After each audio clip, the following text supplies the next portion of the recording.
छत्तीसगढ़ विधानसभा चुनाव का रिजल्ट 3 दिसंबर को जैसे ही आया उसके बाद बुलडोजर की एंट्री हो गई है। पूरे छत्तीसगढ़ में जगह जगह अवैध कब्जा और चखना सेंटर को बुलडोजर से तोड़ा जा रहा है। यहाँ गौर करने वाली बात यह है कि इलेक्शन के रिजल्ट के बाद बीजेपी नेता और कार्यकर्ताओं ने बुलडोजर में चढ़कर जश्न मनाया था। इस तरह बुलडोजर वाले जश्न से इशारा मिलते ही स्थानीय प्रशासन ने रायपुर, बिलासपुर, दुर्ग समेत कई जिलों में जिस फुर्ती से कार्रवाई शुरू की उसकी आम जनता में जमकर तारीफ हो रही है।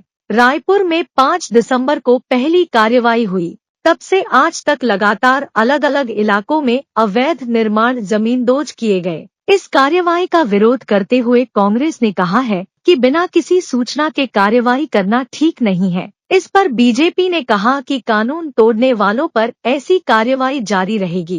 एक कार्यक्रम में पहुंचे बृजमोहन अग्रवाल के सामने बुलडोजर के नारे लगे तो उन्होंने भी पूछा, रफ्तार ठीक है ना? राजधानी रायपुर में सिलसिलेवार कार्रवाई कुछ इस तरह से हो रही है। 5 दिसंबर को सालेम स्कूल के पास मोतीबाग में चौपाटी हटाई गई, जहां 35 से ज्यादा ठेले हटाए गए। उसी रात जी रोड में कार्रवाई की गई, यहां 40 अवैध ठेले हटाए गए। 6 दिसंबर को विधानसभा रोड में सरकारी जमीन पर हुए कब्जे को हटाया गया, यहां 3 दुकानों पर बुलडोजर चला। साइंस कॉलेज के पास 57 अवैध ठेले और गुमटियों को हटाया गया। बकरा मार्केट के पास अवैध चबूतरों को तोड़ा गया। 7 दिसंबर को अनुपम गार्डन के पास लगाई गई अवैध दुकानों को हटाया गया। भारत माता चौक, अशोक नगर में सड़क किनारे लगे अवैध दुकानों पर कार्रवाई हुई। अलग अलग जगहों पर 60 से ज्यादा अवैध निर्माणों पर कार्रवाई की गई। इसी तरह बिलासपुर में भी लगातार अवैध चखना सेंटर पर कार्रवाई की जा रही है। 5 दिसंबर को लिंक रोड, पुराना बस स्टैंड और गौरव पथ समेत 12 जगहों पर बुलडोजर चला। 6 दिसंबर को मोपका, सकरी, पिपरा में कार्रवाई की गई। 7 दिसंबर को तोरवा मेन रोड, अशोक नगर, बिरकोना नहर के पास बुलडोजर चलाया गया।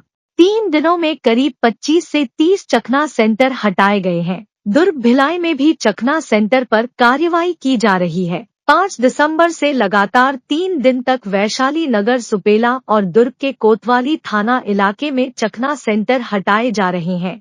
इसी तरह दुर्ग में बुलडोजर की शुरुआत अवैध चखना सेंटर से की गई। भिलाई और दुर्ग के कई इलाकों में खुलेआम कानून को अंगूठा दिखाकर रोड किनारे शराब पिलाने के लिए चखना सेंटर बीते 4 सालों से चल रहा था।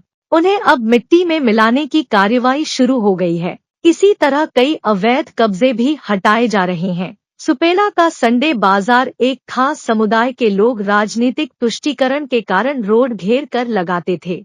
अब उनके विरुद्ध भी बुलडोजर ने एक्शन दिखाना शुरू कर दिया है। चखना सेंटर चलाने वाले कई नेता अब दुबक कर बैठ गए हैं। यहाँ गौर करने वाली बात यह है कि अभी प्रदेश में भाजपा सरकार ने शपथ ही नहीं लिया है और स्थानीय जिला प्रशासन और नगर प्रशासन ने बिना किसी पूर्व सूचना या नोटिस के बुलडोजर वाला एक्शन शुरू कर दिया है। इस पर आपकी क्या राय है, कमेंट बॉक्स में जरूर लिखिएगा। बिगुल न्यूज के लिए पवन केसवानी की रिपोर्ट।